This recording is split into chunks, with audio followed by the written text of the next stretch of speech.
Chapter 1. The Quiet Man on Grey Street. Mr. Grey lived at the end of Grey Street. His house was always clean, always silent. No music played there. No laughter echoed inside. People waved at him. He never waved back. Not because he was rude, but because he didn't understand why. He woke up at the same time every day. He ate the same breakfast. He wore the same colors: grey shirts, grey coats, grey shoes. Children passed his house on the way to school. They whispered stories about him. Is he lonely? Is he sad? No one really knew. Mr. Grey watched the world like a picture. He saw smiles, he heard cries, but he felt nothing. Not happiness, not anger, not fear, just silence inside. And he believed that was normal. Chapter 2. The Day. Everything changed. One afternoon, the park was full of noise. Children were running, dogs were barking, the sun was warm. Mr. Grey sat on a bench. He always sat there. A red ball rolled toward his feet. It stopped gently. A boy ran after it, then stopped. He looked nervous. "Sir," the boy said softly, "that's my ball." Mr. Grey picked it up. The ball was bright, very bright. "Why is this important to you?" he asked. The boy blinked. "Because it's mine," he said. "And I like it." Mr. Grey paused. "Why do you like it?" the boy thought. "Because it makes me happy." Happy. That word stayed in the air. Mr. Grey handed back the ball, and for the first time, something felt strange. Chapter 3. A Question Without an Answer. That night, Mr. Grey couldn't sleep. The word echoed in his mind. Happy. What did it mean? Was it a sound, a color, a rule? He remembered the boy's face, the smile, the excitement. Mr. Grey stood by the window. He watched families walking together. A mother held a child's hand. A father laughed loudly. Why did they laugh? Why did they care? Mr. Grey felt confused. Confusion was new. It made his chest feel tight. He didn't like it, but he didn't hate it either. The next morning, he looked in the mirror. For the first time, he whispered, "I don't understand myself," and that scared him, just a little, enough to make him wonder, enough to make him change. Chapter 4. The First Strange Feeling. The next day felt different. Mr. Grey noticed the sky. It looked bluer than usual. He noticed the wind. It felt colder on his face. These things had always existed, but now they felt louder. On his walk, he passed the bakery. Warm air escaped through the door. The smell of bread stopped him. He had walked past it for years, never caring, never stopping. Today, he paused. His stomach made a small sound. Was that hunger or curiosity? He went inside. The baker smiled. "Good morning," she said. Mr. Grey hesitated, then nodded.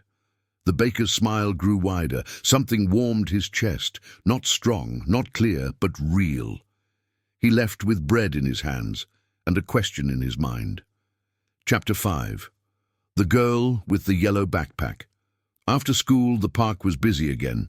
Mr. Grey sat on his bench. A girl sat beside him. She wore a yellow backpack. It was bright and cheerful. "My name is Emma," she said. Mr. Grey blinked. "I didn't ask," he replied. Emma laughed softly. "That's okay," she said. "I like talking." She kicked her feet gently. "Why do you sit alone?" Mr. Grey thought carefully. "I don't know how to be with others." Emma frowned. "That sounds lonely." "I don't feel lonely," he said. Emma looked surprised. "Maybe you just don't know yet." She opened her backpack. Inside were drawings. "Want to see?" Mr. Grey nodded slowly. Colors filled the pages, bright, messy, alive, and something inside him moved. Chapter 6. Learning about Feelings. The drawing stayed in Mr. Grey's mind. That night he dreamed in color: red, blue, yellow. When he woke up, his heart was beating fast. He didn't understand why. He decided to visit the library. Books were quiet. That felt familiar. He found a book called Feelings. It had pictures and words. Happy, sad, angry, afraid. The pages explained them gently. Mr. Gray read slowly. Each word felt heavy, but important. He realized something new. Feelings were not rules. They were experiences. They came and went, like weather. That idea surprised him. He wasn't broken. He was learning, and learning meant change. For the first time, he felt hope. Chapter 7. The sound of laughter. Mr. Gray returned to the park again. He chose the same bench. But the park sounded different now. Children laughed loudly. Their laughter jumped through the air. It bounced off the trees. It reached his ears and stayed there. A group of children played tag. They ran fast. They fell. They got back up. One boy tripped and cried. Another helped him stand. They laughed together again. Mr. Gray felt something pull inside him. His chest felt tight, but not painful. It felt full. Was this concern? Was this care? He didn't know the word, but he felt it. A laugh escaped his mouth. Small, quiet, surprising. He covered his lips. Did that sound come from him? Yes. And he didn't hate it. Chapter 8. When sadness arrives the next day, the sky was cloudy. The park was quieter. Mr. Gray saw Emma sitting alone. Her yellow backpack was closed. She wasn't smiling. He walked closer. "Where are your drawings?" he asked. Emma looked up slowly. "My dog is sick," she said. Mr. Gray froze. He remembered the book. Sadness. This must be sadness. He didn't know what to do. So he sat beside her. They said nothing. The silence felt heavy, but also gentle. Emma wiped her eyes. "Thank you for staying," she said. Mr. Gray nodded. Something wet touched his own eyes. He blinked fast, confused, embarrassed, but also connected. Sadness wasn't dangerous. It was shared, and that made it lighter. Chapter 9. A choice to care. That night, Mr. Gray thought deeply. Feelings were growing inside him. They came without warning. They stayed longer each day. He wondered if he could stop them. He wondered if he should. The next morning he saw the bakery again. The baker looked tired. Her smile was smaller. "Are you okay?" he asked. The words surprised them both. The baker blinked. "Just a long day," she replied. Mr. Gray nodded slowly.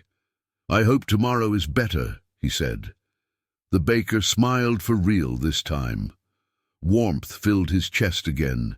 He understood something important.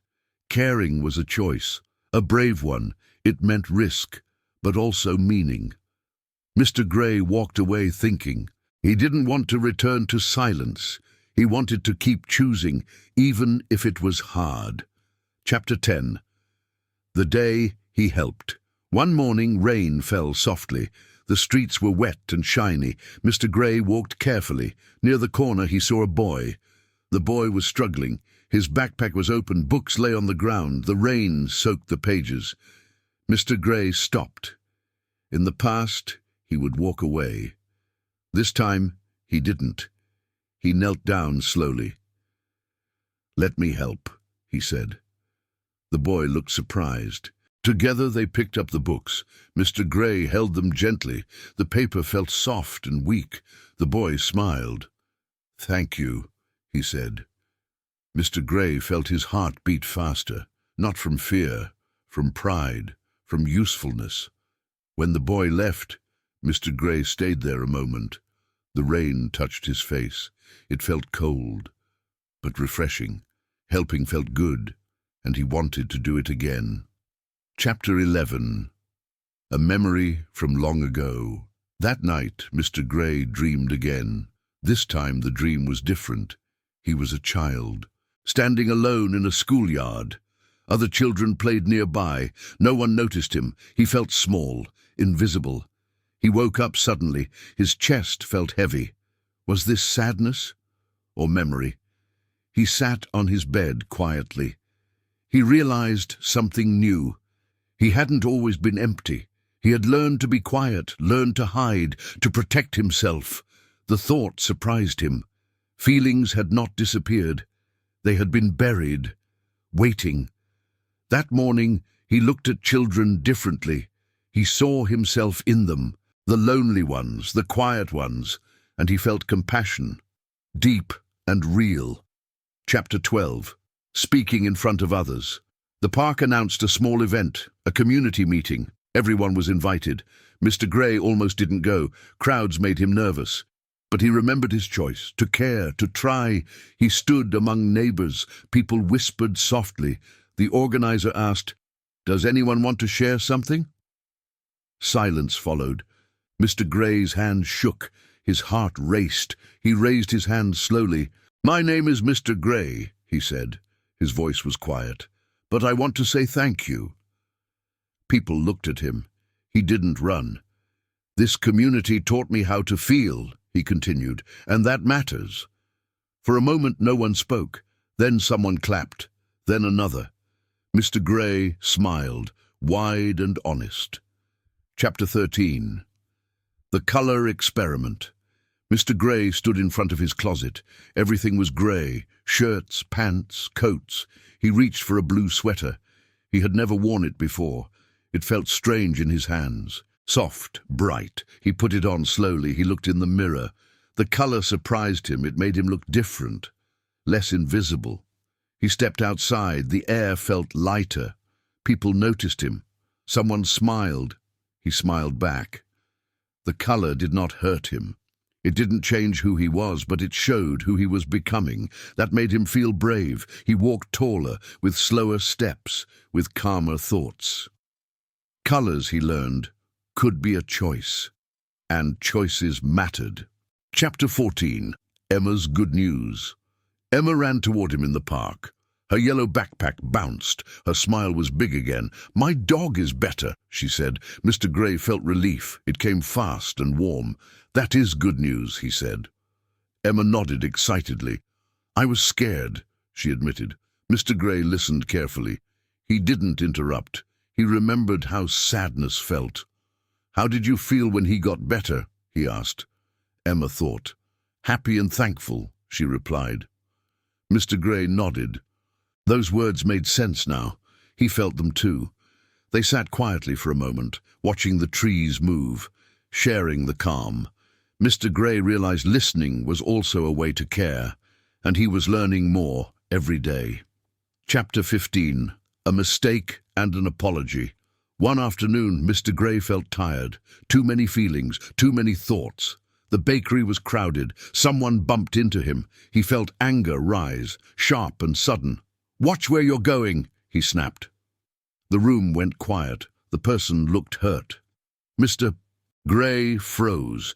His chest felt heavy. This was anger and regret.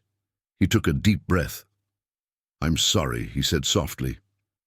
"I didn't mean to hurt you." The person nodded. "It's okay," they replied. The tension faded. Mr. Gray felt lighter again. He learned something important. Feeling angry was human, but choosing kindness after was powerful. Mistakes did not end growth. They helped guide it. Chapter 16. The Library Lesson. Mr. Gray returned to the library. He liked the quiet there, but now it felt friendly. He found another book, Understanding Others. He read slowly. The book said listening mattered, that everyone carried invisible stories. He looked around the room. People read silently, but each face was different, each mind busy, each heart full of something. Mr. Gray closed the book. He felt respect for strangers, for differences, for patience. He left the library thoughtfully. The world felt bigger now, not louder, just deeper. He smiled to himself. Learning never stopped, and he liked that idea. Chapter 17. Helping the Quiet Boy. At the park, he noticed a boy. The boy sat alone, always quiet, always watching. Mr. Gray recognized that look. It was his old look. He sat nearby, not too close, not too far. "That bench is my favorite," Mr. Gray said gently. The boy nodded. Silence followed, but it wasn't uncomfortable. After a while, the boy spoke. "I like drawing," he said. Mr. Gray smiled. "So do I," he replied, even though he didn't yet. The boy smiled back, a small one, but real. Mr. Gray felt proud. Sometimes helping meant simply understanding. Chapter 18, A New Name. One evening, Mr. Gray walked home. The sky was orange and pink. He stopped to watch it. He had never done that before. A neighbor waved. "Good evening, Mr. Gray," she said. He waved back, then paused. "I think," he said slowly, "I don't want to be called that anymore." The neighbor looked curious. "What would you like to be called?" Mr. Gray thought carefully. He smiled. "Just call me James," he said. The name felt warm, personal, true.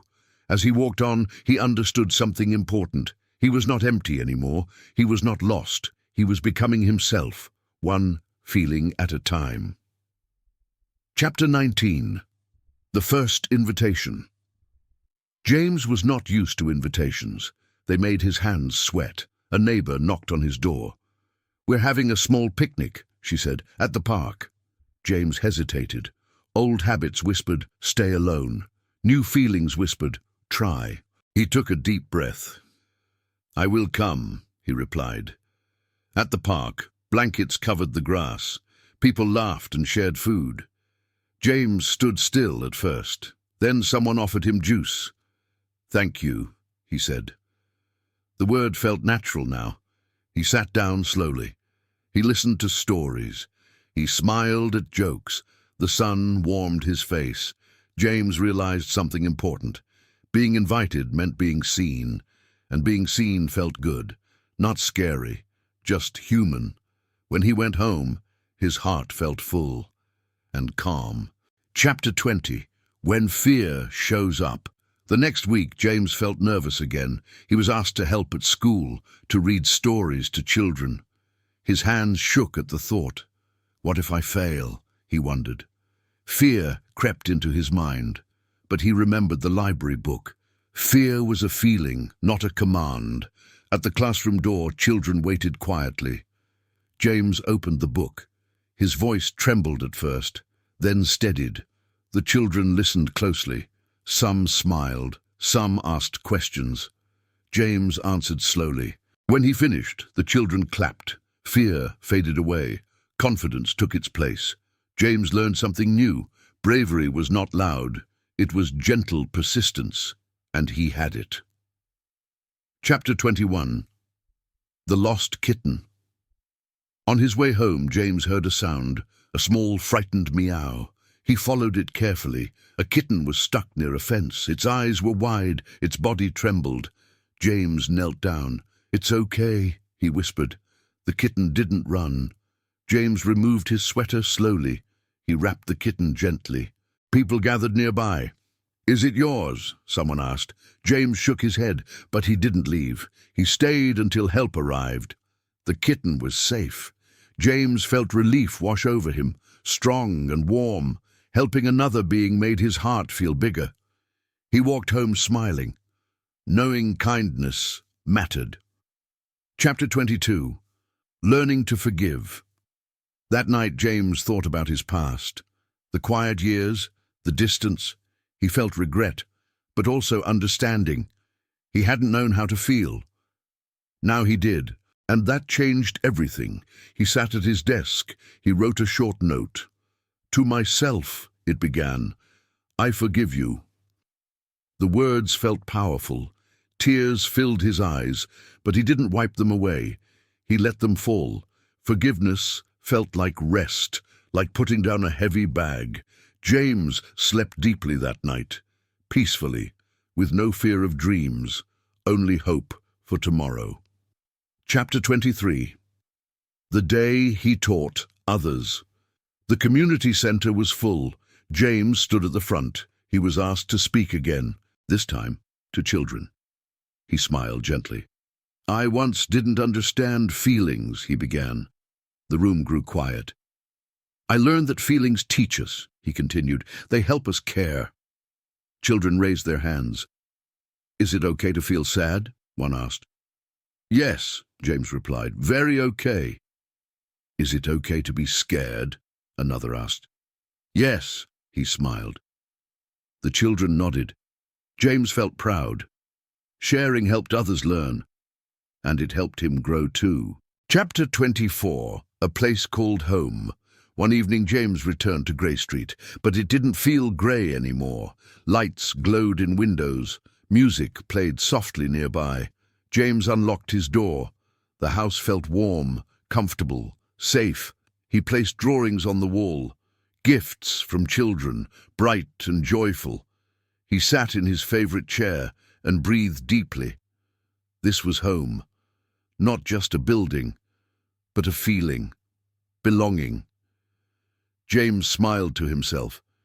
He had traveled far, not across the world, but inside his heart, and the journey was worth it. Chapter 25. A New Routine. James woke up smiling. That was new. He opened the window wide. Morning light filled the room. Birds sang outside. He listened carefully. He made breakfast slowly, enjoying each step. He no longer rushed through the day. Feelings had changed his pace. At the park, people greeted him. "Good morning, James." He answered each one. The routine felt alive, not empty, not boring. He realized habits could grow. Just like feelings, each day was practice, each moment a chance. James felt ready for whatever came next. Change no longer scared him, it welcomed him forward. And he followed, with calm steps and an open heart. Chapter 26. When Anger Returns. One afternoon, a disagreement happened. Two neighbors argued loudly. Voices rose, faces turned red. James felt tension inside him. Anger tried to return. He remembered his breath. In, out, slowly. He stepped between them. "Let's pause," he said gently. The neighbors stopped, surprised. James spoke calmly. "Let's listen first." One neighbor spoke, then the other. The anger softened. Understanding replaced shouting. The neighbors nodded. "Thank you," one said. James felt proud again, not because he was right, but because he stayed kind. Anger could be guided, not ignored. That lesson stayed with him. Chapter 27. The Art Wall. Emma had an idea. "Let's make an art wall," she said, "for everyone." James loved the thought. They asked the community center. They said yes. Children brought drawings, paintings, stories, colors filled the wall. James added one too. It was simple. A blue sky. A yellow path. People stopped to look. They smiled. They talked. They shared stories. The wall became a mirror, showing feelings, joy, hope, care. James learned art spoke when words felt small, and that was powerful, very powerful. Chapter 28. A Visit from the Past. One evening, a man knocked on James's door. James didn't recognize him at first. "I knew you years ago," the man said softly. James listened carefully. They talked about school, about quiet days, about loneliness. The man smiled sadly. "I'm glad you changed," he said. James nodded. "So am I." The visit felt heavy, but honest. James realized the past did not disappear, but it could be understood, and understanding brought peace. When the man left, James felt lighter. Closure had arrived, and it felt kind. Chapter 29. Teaching by Example. Children watched James closely now, not because he was perfect, but because he tried. When he made mistakes, he admitted them. When he felt sad, he talked about it. Children learned quickly. They copied his calm voice, his listening eyes. James understood leadership. It wasn't loud. It wasn't about control. It was about care and honesty. He smiled often now, not forced, but real. His heart felt steady, strong, and gentle. Chapter 30. The Festival of Feelings. The town planned a festival. They called it the Festival of Feelings. There were games, music, food, laughter filled the air. James walked among everyone. Children ran past him. Emma waved from the stage. People shared stories, some happy, some sad, all welcome. James spoke briefly. "Feelings connect us," he said. The crowd applauded. James looked around, faces shining. He felt something deep, belonging, gratitude, love. He had found his place, not by hiding, but by opening his heart. Chapter 31. A quiet question. After the festival, life slowed down. The park returned to normal sounds. Leaves fell gently from trees. James sat on his favorite bench. A small boy approached him. "Why do you smile so much?" the boy asked honestly. James thought carefully. "I didn't always smile," he said. The boy tilted his head. "Why not?" "I didn't know how," James replied. The boy frowned. "That sounds sad," he said. James nodded. "It was," he answered, "but learning helped me." The boy smiled back. "I'm still learning too," he said. James felt warmth inside. Teaching didn't always need lessons.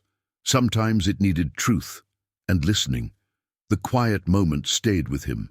Long after the boy left, it reminded James how far he had come.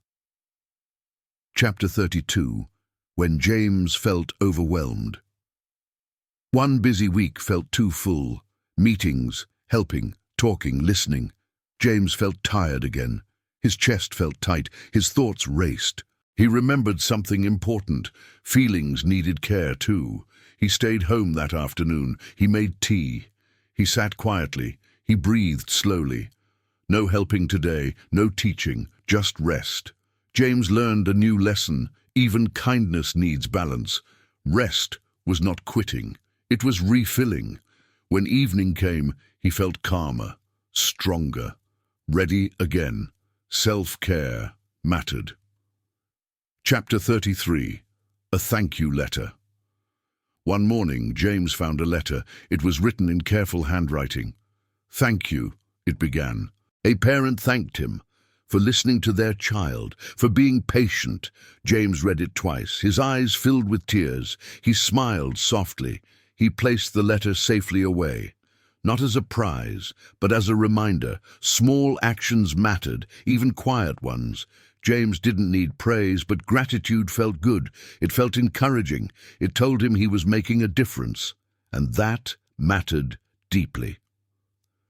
Chapter 34. The stormy afternoon.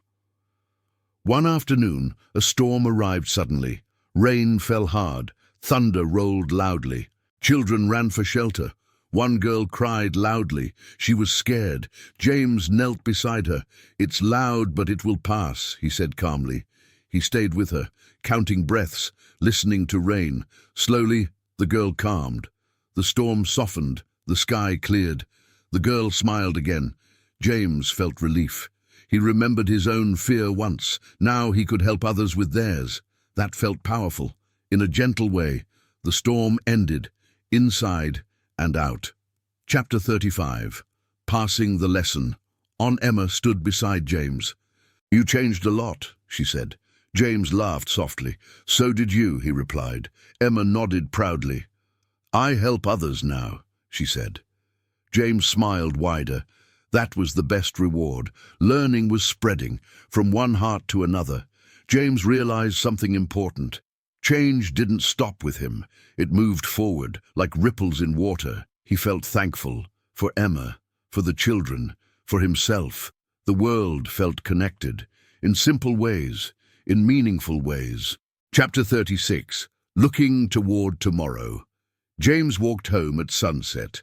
The sky glowed softly. He thought about tomorrow. He didn't know what it would bring, and that was okay. Once the unknown scared him. Now it felt like possibility. James unlocked his door. He paused before going inside. He listened to the world, laughter, footsteps, life. He smiled deeply. He had learned how to feel, and that changed everything. Tomorrow would be another chance to listen, to care, to grow. James stepped inside. Ready. Chapter 37. The child who reminded him. One afternoon, James met a new child. The boy stood apart from the others. His arms were crossed. His face was serious. James recognized that look instantly. It was his old look.